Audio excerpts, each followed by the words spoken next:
Sound off would be folks on Steph Curry and the Golden State Warriors coming into TD Garden and doing Steph Curry and Golden State Warriors things. Listen, this was a battle of two of the top teams in the NBA. 7-1 Boston Celtics, 6-1 Golden State Warriors. A rematch from the NBA Finals in 2022. One team won a championship that year. That was the Warriors, and the Celtics won 2 years later this past season.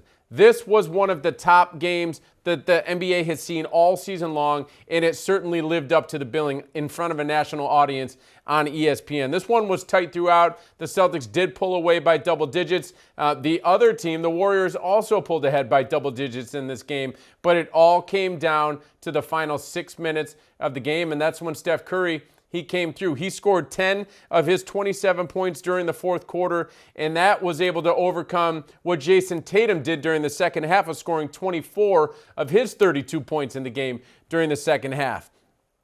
One of the most important moments of the game revolved around Steph Curry, as it always does, especially when he's in this building. It feels like it happens every time he plays in Boston. He's right at the center of a critical moment that sometimes, and most of the time, winds up pushing Golden State into the winner's circle. Tonight, it was on a foul. It happened on the left wing, about 6 minutes left. The Celtics are up by 4, and Steph Curry catches the ball on the left wing, pulls up for a three-pointer coming off a screen, and Derek White barely touched his leg, barely touched his foot on this three-point attempt. It was called a foul.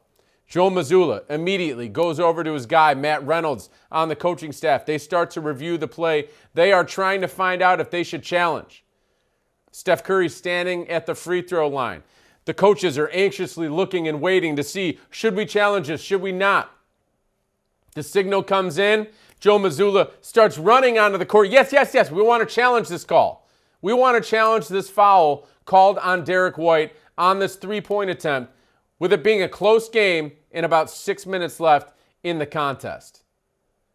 So when I saw it in real time, and then when I saw a couple replays, what I thought was that Steph Curry, he made a smart basketball play. He did what Isaiah Thomas used to do all the time during that MVP caliber season back in 2017. Come off the screen with a fury and then hit the brakes and make it so that your defender trying to come around that screen and catch up to you makes contact. However, on this play, what I thought that I saw, was that Steph Curry not only did that and hit the brakes, but he flailed his legs a little bit when he took that three-point shot. And that flail is what initiated what I thought was marginal contact with Derek White. So from my perspective, I thought that Steph Curry initiated the contact and that it was marginal at best on this three-point shot. The referees obviously disagreed. They reviewed it. The call was upheld, and Steph Curry, one of the best three-point shooters, one of the best free throw shooters and three-point shooters, one of the best free throw shooters, if not the best free throw shooter in the history of the NBA, goes to the line and cashes in on all three of them. Those three free throws make it a 95-93 game. The Celtics up by only 2, so they were up by 5 before that. He makes those.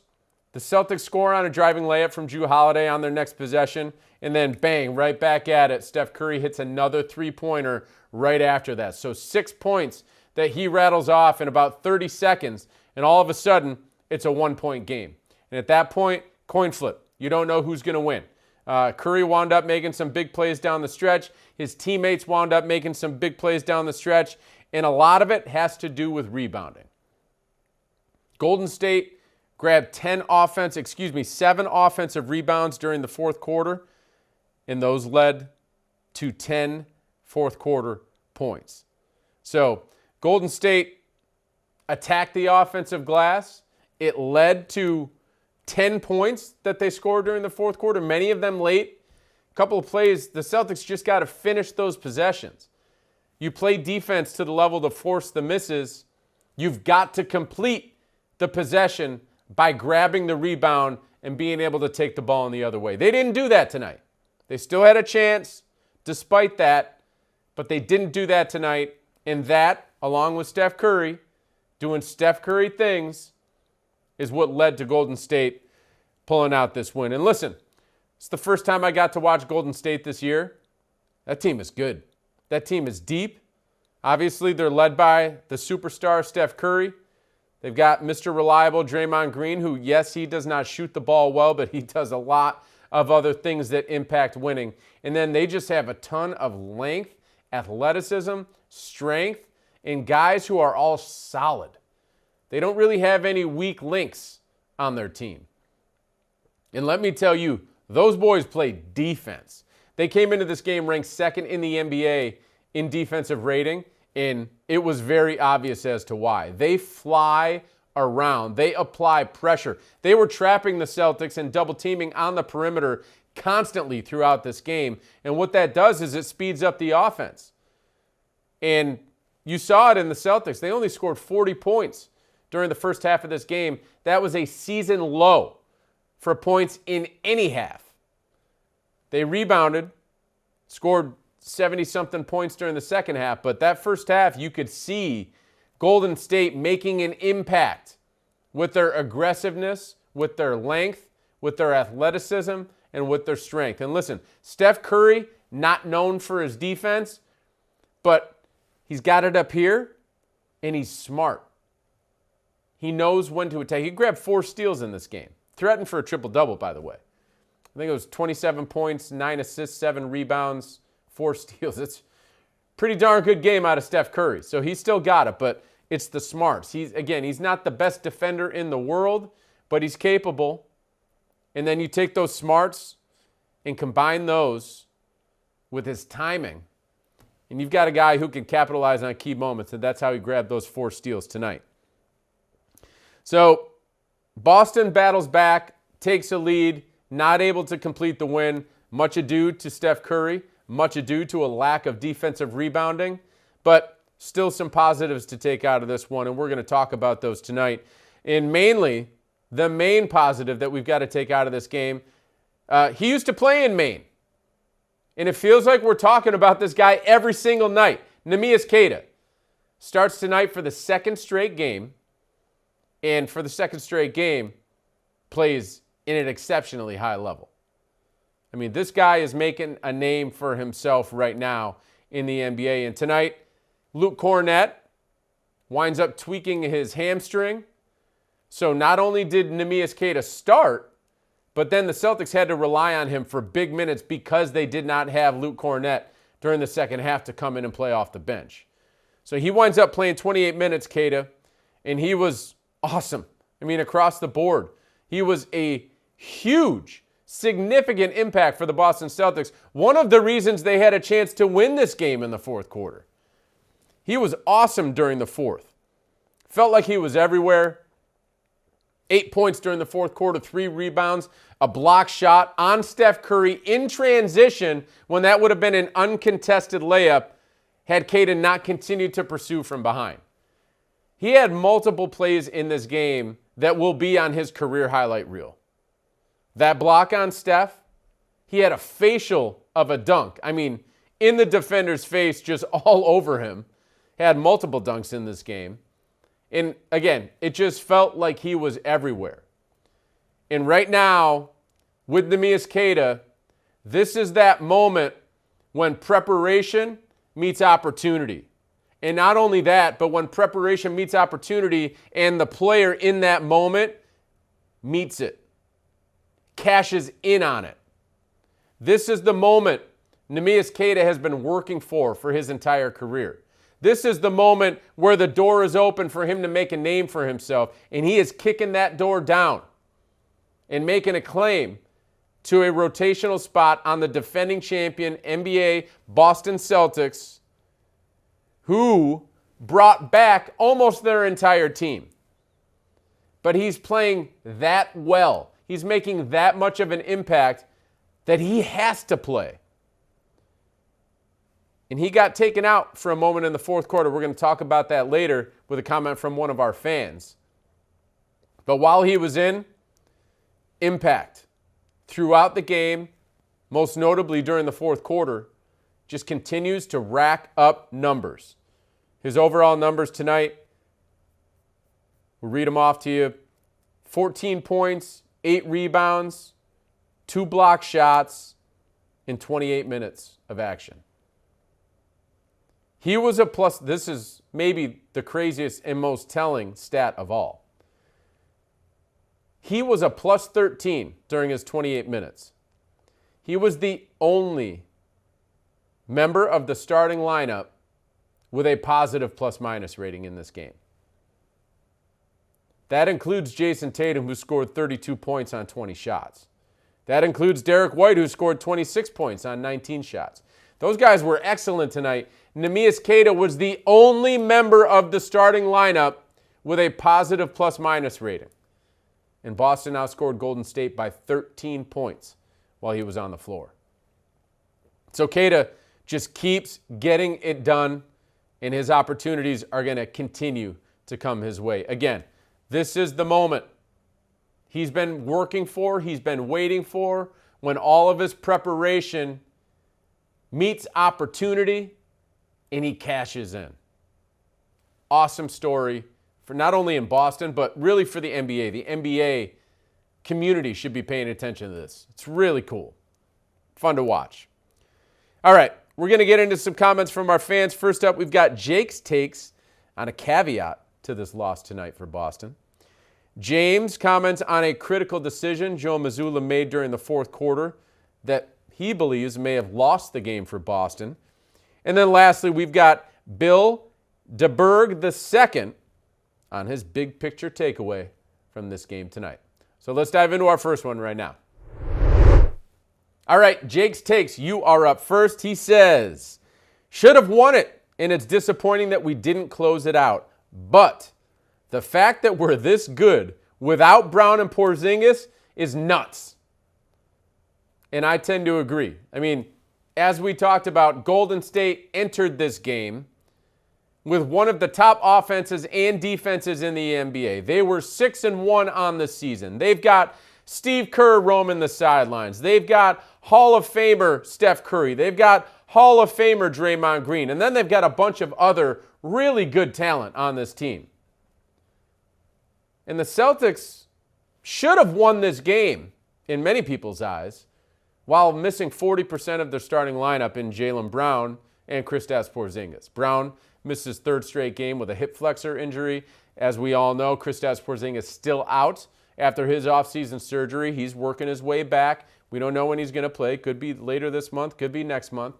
But in the meantime, the Celtics entered this game 7-1, almost got to 8-1 against one of the other best teams in the league while not having Jaylen Brown and Kristaps Porzingis. And let me tell you a little bit something about those guys not playing in this game. That pressure, that defensive tenacity that Golden State brought to the table during this game that I mentioned, particularly during the first half, it's guys like Jaylen Brown and Kristaps Porzingis who would have really helped to alleviate that. The way that those guys can attack a defense, Jaylen Brown in particular, off the dribble, and then a guy like Kristaps Porzingis who can set a screen and pop and just create space inside the Boston Celtics lineup. So those two guys not being in the lineup for this game, it was a big difference maker for Boston, and Golden State certainly took advantage. But it is nuts that the Celtics can be this good and compete in nearly, and in some people's eyes, should have won a game against one of the other best teams in the NBA, all while missing 40% of their starting lineup. This team's really good. Great even. As is, they're going to get even better when they get all their guys back. All right, James is up next. He's got a comment on Joe Mazzulla's decision during the fourth quarter. He says, Queta should have stayed on the floor. That cost us the game. All right, so what we're talking about here is in the fourth quarter, Neemias Queta, he did play quite a bit of the fourth quarter, just so that we all know. He played almost 9 minutes of that fourth quarter. And listen, this is a guy who hasn't played a ton of basketball in his career, let alone this season. He can't play all 12. So Joe Mazzulla started subbing in and out during the final minutes of the game. I think it was during the final 5 or so minutes. He started rotating Peyton Pritchard in for Queta. to try to get a little bit of a different look offensively and defensively. They were rotating back and forth. Queta comes in, Pritchard goes out. Pritchard comes in, Queta goes out, and that happened a few times during the fourth quarter. Now, with that being said, could Queta have stayed out there? Would he have made the same impact as he had earlier in the fourth quarter when he was fresh going in? I mean, you look at the game log in the plays that were happening during the fourth quarter. Search for the name Queta. He's everywhere during those first 5-6 minutes. Then it starts to fade off a little bit. So I think maybe Joe Mazzulla thought, hey, I got to get this guy a break. Remember, this guy's 7'2" tall, running around, chasing down Steph Curry in transition blocking shots, grabbing rebounds at both ends of the court, rising up above the defense for slams. Like, he was everywhere.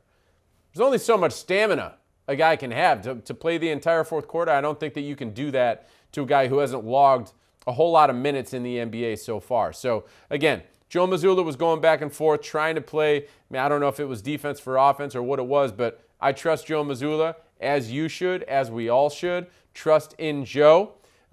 He was rotating Queta and Pritchard back and forth. There was something there that he was seeing, and he wanted to take advantage of it. It just didn't work out exactly as we all would have hoped. So, James, I can totally understand why you think Queta should have stayed on the floor, but you've also got to understand this guy can't play all 12 minutes of the fourth quarter. He's not at that point yet in his career. Maybe down the line, he might get that stamina up and be able to do that and play 12 minutes of the fourth quarter while making an impact the entire time. But right now, I just don't know if he's there. And there aren't that many players on the Celtics who are there. I mean, you even look at the other players in the lineup.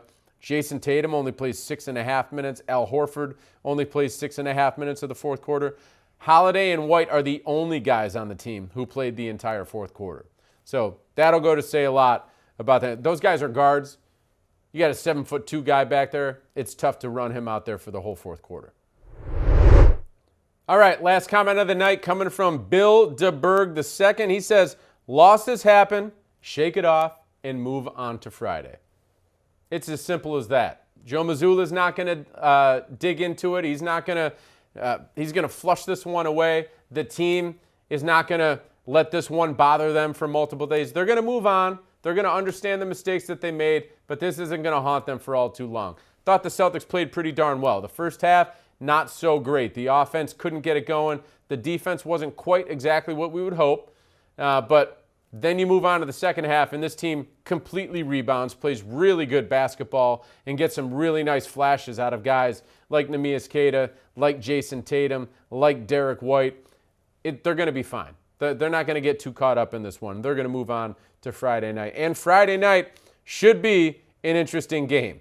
I mean, the Brooklyn Nets are maybe outperforming what many people would have expected coming into the season. Right now, they're 4-4, playing some pretty darn decent basketball. They've already beaten the Memphis Grizzlies twice. They beat Milwaukee, and then their other win is against Chicago. So this team's been playing pretty good basketball.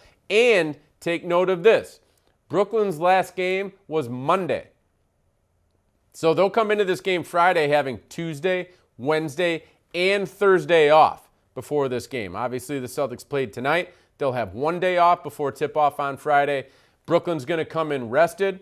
The Nets are playing pretty darn good basketball this season, certainly more than what many people expected coming into this season. So we're going to have a battle Friday night. But that's what's up next for the Celtics. They got to, as Bill says, losses happen. You got to shake this one off and move on to Friday. That's exactly what the Boston Celtics will do. So thank you for everyone for tuning in tonight. A tough loss for the Celtics as Steph Curry and the Warriors come into TD Garden and grab a slim win down the stretch. Thanks to Steph Curry scoring 10 points during the fourth quarter. It was a great basketball game. If you watched this one around the country on ESPN or you watched it locally on NBC Sports Boston, it was a great game to watch. That's what you want to see between two of the best teams in the league. The Celtics, unfortunately, did not come out on top, but now they got another opportunity Friday night coming up against the Brooklyn Nets. So we'll see you Friday night. Make sure you respond to my tweet after the game so we can get some of your comments for our next episode of Sound Off with the Boston Celtics. Have a great night, everyone.